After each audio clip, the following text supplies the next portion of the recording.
നിങ്ങൾ എപ്പോഴെങ്കിലും ഷവർമയുടെ ചിക്കൻ കുക്കറിൽ ഉണ്ടാക്കി നോക്കിയിട്ടുണ്ടോ? അപ്പൊ ഇന്ന് നമ്മളൊരു അടിപൊളി ഷവർമയുടെ റെസിപ്പി ചെയ്യാൻ പോണേ കേട്ടോ. Let's go. ഞാനിവിടെ 4 ചിക്കൻ ബ്രസ്റ്റ് തിന്നായിട്ട് ബട്ടർഫ്ലൈ ചെയ്തെടുക്കുന്നുണ്ട് കേട്ടോ. ഇനി ഇതിന്റെ മസാല ഉണ്ടാക്കാനായിട്ട് പാനിലേക്ക് 1 ടേബിൾ സ്പൂൺ മല്ലി ഇട്ട് കൊടുക്കുക, 1 ടീസ്പൂൺ ചെറിയ ജീരകം, 1 കഷ്ണം പട്ട, 4 വറ്റൽമുളക്, 8 അല്ലി വെളുത്തുള്ളി ഇട്ട് മീഡിയം ഫ്ലെയിമിൽ ചെറുതായിട്ടൊന്ന് റോസ്റ്റ് ചെയ്തെടുക്കുക. ഇനി ഒരു മിക്സിയുടെ ജാറിലേക്ക് 4 തക്കാളി മുറിച്ചിടുക, നമ്മളെ വറുത്ത മസാല ഇട്ട് കൊടുക്കുക, 1 ടീസ്പൂൺ പാപ്രിക്ക, 1/2 ടീസ്പൂൺ മഞ്ഞപ്പൊടി, 1 ടേബിൾ സ്പൂൺ തൈരും കുറച്ച് സവാള, വിനീഗർ, ഉപ്പും കുരുമുളകും ഇട്ട് നല്ലോണം ബ്ലെൻഡ് ചെയ്ത് നേരെ ചിക്കനിലേക്ക് ഒഴിച്ച് ഒരു 5-6 മണിക്കൂർ മാരിനേറ്റ് ചെയ്ത് ഫ്രിഡ്ജിൽ വെക്കാം കേട്ടോ. ഞാൻ പിന്നെ ഒരു സവാള പകുതി മുറിച്ച് ഒരു സ്ക്യൂവർ അതിന്റെ ഉള്ളിൽ കൂടെ കയറ്റി ആ മാരിനേറ്റ് ചെയ്ത ചിക്കൻ ഷവർമ പോലെ ഇങ്ങനെ നൈസായിട്ട് കോർത്ത് കൊടുത്തിട്ടാ. ഇനി അത് നേരെ കുക്കറിലേക്ക് വെച്ച് 2 വിസിൽ അടുപ്പിച്ചെടുക്കുന്നുണ്ട് കേട്ടോ. പിന്നെ ജസ്റ്റ് ഒന്ന് കളറാക്കാനായിട്ട് ഞാനൊന്ന് ടോർച്ച് ചെയ്യുന്നുണ്ട്. പിന്നെ നൈഫ് കൊണ്ട് തിന്നായിട്ട് നമുക്കൊന്ന് അരിഞ്ഞു മാറ്റി കേട്ടോ. സംഭവം പാളി പോകുമെന്ന് പേടിച്ച് അതേ ചിക്കൻ വേറൊരു പാനിൽ കുറച്ച് എണ്ണ ഒഴിച്ചൊന്ന് സീർ ചെയ്തെടുക്കുന്നുണ്ട് കേട്ടോ. പിന്നെ തഹീനി ഉണ്ടാക്കാനായിട്ട് ഞാൻ കുറച്ച് സെസമി സീഡ് വറുത്ത് പൊടിക്കുന്നുണ്ട് കേട്ടോ. അത് നല്ലോണം പൊടിഞ്ഞ് കഴിയുമ്പോൾ അതിലേക്ക് എക്സ്ട്രാ വെർജിൻ ഒലിവ് ഓയിലും ലെമൺ ജ്യൂസും ഉപ്പ് ഇട്ട് കൊടുത്തിട്ടുണ്ടെങ്കിൽ നമ്മുടെ തഹീനി റെഡി. അപ്പൊ ഇനി ഗാർലിക് സോസ് ഉണ്ടാക്കാനായിട്ട് 3 അല്ലി വെളുത്തുള്ളി, 1 കപ്പ് കനോള ഓയിൽ, പകുതി ലെമൺ ജ്യൂസും, 1 നുള്ളു ഉപ്പും, 1/4 ടീസ്പൂൺ പഞ്ചസാര, 1 മുട്ടയിട്ട് ഇമൾസിഫൈ ചെയ്ത് എടുക്കാം കേട്ടോ. പിന്നെ പ്രത്യേകം ശ്രദ്ധിക്കുക, നിങ്ങൾ 1 മുട്ടയാണ് ഇടണമെങ്കിൽ 1 കപ്പ് ഓയിൽ വേണം കേട്ടോ. അതായത് 240 ml. ഇനി പീറ്റ ബ്രെഡ് ഉണ്ടാക്കാനായിട്ട് 1/2 കപ്പ് ഓൾ പർപ്പസ് ഫ്ലവർ ഇട്ട് കൊടുക്കുക, 1/4 ടീസ്പൂൺ ബേക്കിംഗ് സോഡ, 1/4 ടീസ്പൂൺ ഉപ്പ്, 1 ടീസ്പൂൺ പഞ്ചസാര, 1/4 കപ്പ് തൈര് ഇട്ട് നമുക്ക് സ്പൂൺ കൊണ്ട് നല്ലോണം മിക്സ് ചെയ്തെടുക്കാം കേട്ടോ. ഇനി ഇത് നല്ലോണം കുഴച്ച് ഉണ്ടാക്കി കുറച്ച് ഓയിൽ ബ്രഷ് ചെയ്ത് തുണി വെച്ച് അടച്ച് ഞങ്ങളുടെ ഓവന്റെ ലൈറ്റ് അടിച്ച് പോയതുകൊണ്ട് കാറിന്റെ ബാക്കിൽ 1 മണിക്കൂർ റെസ്റ്റ് ചെയ്യാനുണ്ട്. അപ്പൊ കൗണ്ടർ ടോപ്പിൽ കുറച്ച് മൈദ ഇട്ട് ഡോ ഒന്ന് ഉരുട്ടി 4 ഈക്വൽ പോർഷൻ ആക്കാം കേട്ടോ. ഇത് നമുക്ക് ഓരോന്നോരോന്നായിട്ട് നൈസായിട്ട് പരത്തി പാനിലിട്ടൊന്ന് ചുട്ടെടുക്കാം കേട്ടോ. ചെറുതായിട്ട് ഇതേപോലെ ഗോൾഡൻ ബബിൾസ് ഒക്കെ വന്നു കഴിഞ്ഞാൽ നമുക്ക് എടുക്കാം കേട്ടോ. അപ്പൊ ഇനി ആ പാനിൽ വറുത്ത ചിക്കനും ആ കുക്കറിൽ ഉണ്ടാക്കിയ ചിക്കനും നമുക്കൊന്ന് റാപ്പ് ചെയ്തെടുക്കാം കേട്ടോ. അപ്പൊ റാപ്പിലേക്ക് 1 ടേബിൾ സ്പൂൺ ഗാർലിക് സോസും, 1/2 ടീസ്പൂൺ തഹീനി, ഞാനിട്ടപ്പോൾ ഇച്ചിരി കൂടിപ്പോയി, നിങ്ങൾ 1/2 ടീസ്പൂൺ ഇട്ടാൽ മതി. ഇത് സ്പൈസി ആക്കാൻ കുറച്ച് സിറാച്ച സോസ്, ഇതിലേക്ക് കുക്കറിൽ നിന്ന് എടുത്ത് ടോർച്ച് ചെയ്ത് കുനുകുനായിരിക്കുന്ന ചിക്കൻ ഇട്ട് കൊടുക്കുക. ഇനി റാപ്പ് ചെയ്യുക, കഴിക്കുക. അതേപോലെ തന്നെ പാനിൽ വറുത്ത ചിക്കനും ഇതേപോലെ ഷവർമ റാപ്പ് ആക്കിയിട്ടുണ്ട് കേട്ടോ.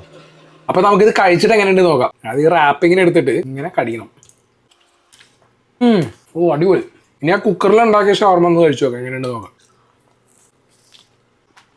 കുറച്ചും കൂടെ ജ്യൂസിയാണ് കേട്ടോ കുക്കറിൽ ഷവർമ. പാനിൽ കുക്ക് ചെയ്താണ് എനിക്ക് കുറച്ചും കൂടെ ഇഷ്ടപ്പെട്ടത്. ഫ്ലേവർ ഒരു രക്ഷയില്ല. അപ്പൊ പുതിയ റെസിപ്പിയായിട്ട് നമുക്ക് അടുത്ത വീഡിയോയിൽ കാണാം. അപ്പോൾ ശരി.